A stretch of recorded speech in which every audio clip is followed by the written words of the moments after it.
Happy Thursday, everyone. Okay, so I'm going to switch it up today. We're not going to talk about any sort of subsidy programs or loans or anything like that because there's no current news that has come out recently that we need to talk about. So everything remains the same. And of course, if you have any questions, feel free to fire us off an email. Okay. Instead, today I'm going to talk about vehicle expenses.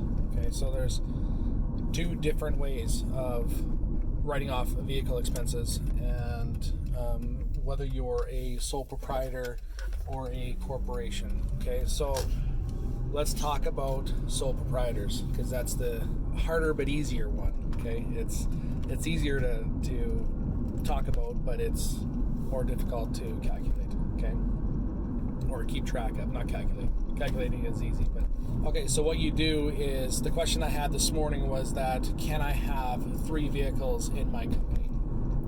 And the answer to that, when we're talking about a sole proprietor, is absolutely. You absolutely can have as many vehicles as it takes to run your company in your company. Okay, as long as they're used, a portion of them is used for company purposes. You can't just depreciate a vehicle and not use it for company purposes. That's not a thing.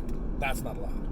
So what you do is you keep track of all of your fuel, all your repairs, your insurance, all the maintenance, registration, all that kind of stuff. Okay, you keep track of all of that for the whole year, no matter whether you're using it for business or personal. So don't keep track of just your business stuff. You keep track of the entire amount. Okay? And at the end of the year, come tax time, you are going to tell your accountant, or you're going to figure it out yourself, how many kilometers did you drive each one of those vehicles for business purposes, and how many kilometers did you drive that vehicle in that year.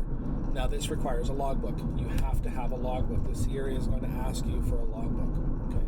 So if fuel was, let's make the math easy here, if fuel was $1,000, you drove the vehicle for 10,000 total kilometers, and 4,000 of those kilometers were business kilometers.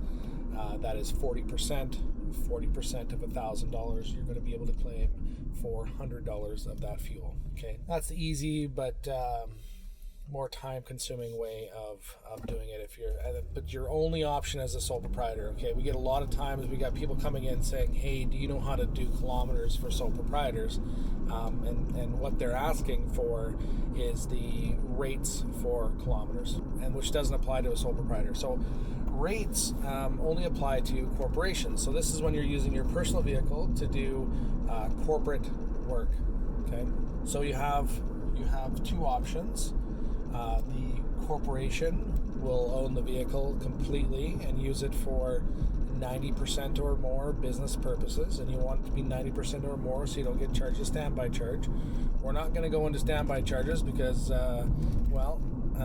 they're very, very rarely used, and if you're getting a standby charge, you're paying too much tax, so we don't go and get into that. So 90% or more, all the expenses are claimed through the corporation, including GST and whatnot. That's one way of doing it, but you have to make sure that everything is in the corporation's name. That includes insurance, which makes insurance more expensive. Okay, that includes your registration. You also have to prove that you are using that vehicle for 90% or more business purposes. So you still need technically to have a logbook. The other option is to claim kilometer charge. Kilometer charge, have 58 cents a kilometer for the first 5,000 kilometers, and then 54 cents for every kilometer after that. The rates keep changing each year, so make sure you're looking them up each year and making sure that you're using the proper rate for that year. And what that is it doesn't matter who owns the vehicle, doesn't matter whose name the vehicle's in, the kilometers are charged based on your logbook. So you just keep track of only the business kilometers, and then when the CRA asks for that information, which was the audit in 2019, the big audit was 2016 and 17 vehicle expenses, and they always required a logbook. So you keep track of your logbook, you submit that to your accountant, they do the calculation, and included in that is also GST too. So if you're GST registered, you're going to get your GST back. Okay, so and 90% of the time, it's much better to have the kilometer charge than it is to claim the expenses. So, but everybody's different, which makes my job a little interesting. to figure out which way is going to be better for someone. So hopefully that clears it up. Take care of yourself, take care of your family, take care of your friends, and be well.